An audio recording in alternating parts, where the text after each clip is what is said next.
سلام درنو لیدونکو، پام وکړئ د نن ورځې څلور تازه مهم او وروستي خبرونو ته. لومړی خبر: ولسمشر غني باختر افغان هوایي شرکت پرانیسته. د ارګ له مطبوعاتي دفتره په خپره شوې خبرپاڼه کې راغلي چې پرون مازدیګر ولسمشر غني د حمید کرزي په نړیوال هوایي ډګر کې دغه شرکت پرانیسته او ګټې اخیستنې ته یې رسما وسپاره. باختر افغان هوایي شرکت به په هیواد کې د پروازونو نوی پړاو پیلوي او ټاکل شوي چې د حکومت په مرسته په افغانستان کې په ځان بسیا او پیاوړی هوایي شرکت جوړ شي.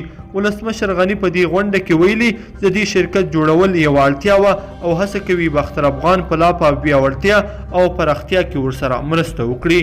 دوهم خبر: د افغانستان او پاکستان ترمنځ د سوداګرۍ د پراختیا په موخه دوه ورځنی کنفرانس پیل شو. په اسلام آباد کې د افغانستان او پاکستان ترمنځ د سوداګرۍ دوه ورځنی کنفرانس نن پیل شوی دی. د افغانستان لپاره د پاکستان ځانګړي استازي محمد صادق خان په تازه څرګندونو کې ویلي چې دغه کنفرانس نن پیل شوی دی او له دواړو لورو 1500 کسانو پکې ګډون کړی دی.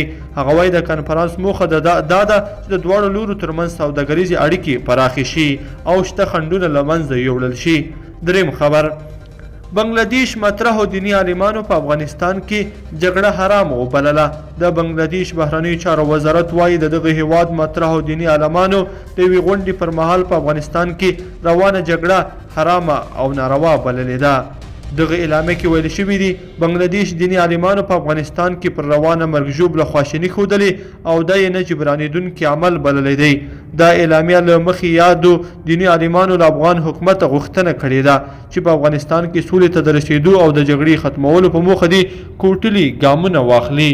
وروستی خبر: د ولسمشرۍ ماڼۍ د پلټنو ادارې د هرات برحاله والي او د هغه په ګډون 21 تنه ولایتي چارواکي د مالي فساد له امله سروالۍ ته معرفي کړي دي. په دې کسانو کې د هرات والي عبدالوحید قتالي، د دغه ولایت د عامې روغتیا رئیس عبدالحکیم تمنا، د ولایتي شورا 3 غړي هریو احمد کروني شامل دي. دا کسان له دې عمله چې دغلته د کرونا پر ضد مبارزې په بودیجه کې اختلاس کړی دی د ولسمشرۍ ماڼۍ د پلټنو ادارې له لوري څارنوالۍ ته معرفي کړی شوي دي. لیدونکو په دې هیله چې د نن ورځې دا څلور خبرونه به مو راسره تر پایه پورې لیدلي وي. که مو دا ویډیو خوښه شوې ویډیو لایک کړئ، د سره او چینل سبسکرایب کړئ. تر بیا ښه وخت.